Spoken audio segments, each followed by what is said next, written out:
학교 폭력 사안이 발생되었을 때 공동체 회복을 위한 노력을 해야 합니다. 피해 학생과 가해 학생 간의 관계가 이전으로 회복되기 어렵기도 하거든요. 주변에 노력이 있어야 하고요. 당사자 간의 합의 과정도 필요합니다. 공동체적 감각을 느끼고 함께 생활할 수 있도록 사회의 각 측면에서 다각도로 지원을 해야 합니다. 진정한 공동체 회복을 통해 정의를 회복할 수 있도록 해야 합니다.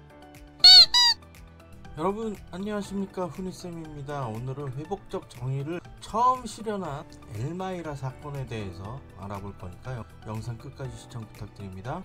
구독, 좋아요, 알림 설정도 지금 부탁드릴게요. 그럼 시작합니다.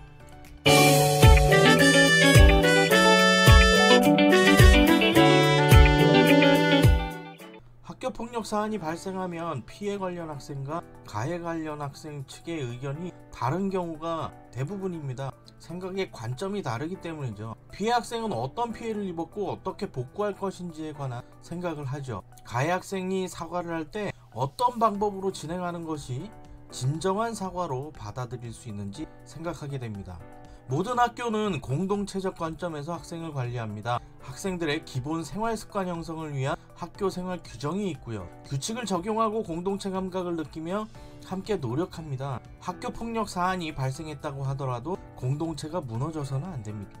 피해 학생과 가해 학생이 다시금 공동체에서 서로를 인정하면서 생활할 수 있도록 해야 하죠. 회복적 정의를 처음 실천한 엘마이라 사건을 확인해 보겠습니다. 1972년 캐나다 온타리오 엘마리아에서 있었던 일입니다. 10대 2명이 술에 취한 상태로 일으킨 사건이죠.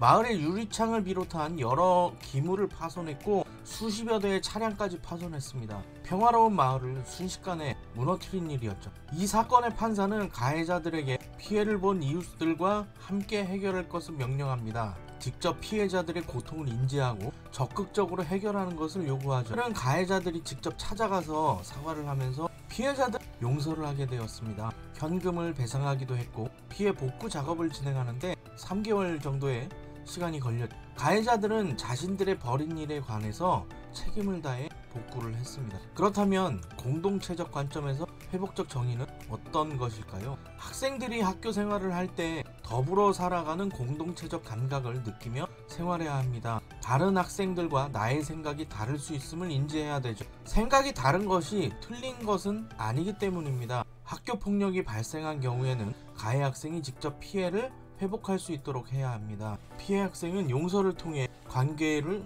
회복할 필요가 있습니다. 가해 학생은 본인이 한 행동에 관하여 반성해야 하죠. 피해자의 피해를 어떻게 회복할 것인지에 관해서 생각해 보아야 합니다. 잘못된 행동을 수정하고 어떻게 개선할 것인지에 관해서 대안을 제시해야 되죠. 회복적 정의를 실현할 때 피해 학생은 가해 학생과 함께 결정합니다. 피해를 어떻게 해결할 것인지 결정해야 하고요. 피해 학생 입장에서는 쉽지 않은 과정입니다. 자신이 필요한 해결 방법과 감정을 확인하게 되죠. 가해 학생이 진정한 사과의 범위는 어느 정도가 되는지 확인합니다. 가해 학생을 용서하고 관계 회복을 위한 노력을 하는 것도 피해 학생의 역할 중 하나죠. 학교 폭력 사안이 발생되었을 때 공동체 회복을 위한 노력을 해야 합니다. 피해 학생과 가해 학생 간의 관계가 이전으로 회복되기 어렵기도 하거든요. 주변에 노력이 있어야 하고요. 당사자 간의 합의 과정도 필요합니다. 공동체적 감각을 느끼고 함께 생활할 수 있도록 사회의 각 측면에서 다각도로 지원을 해야 합니다. 진정한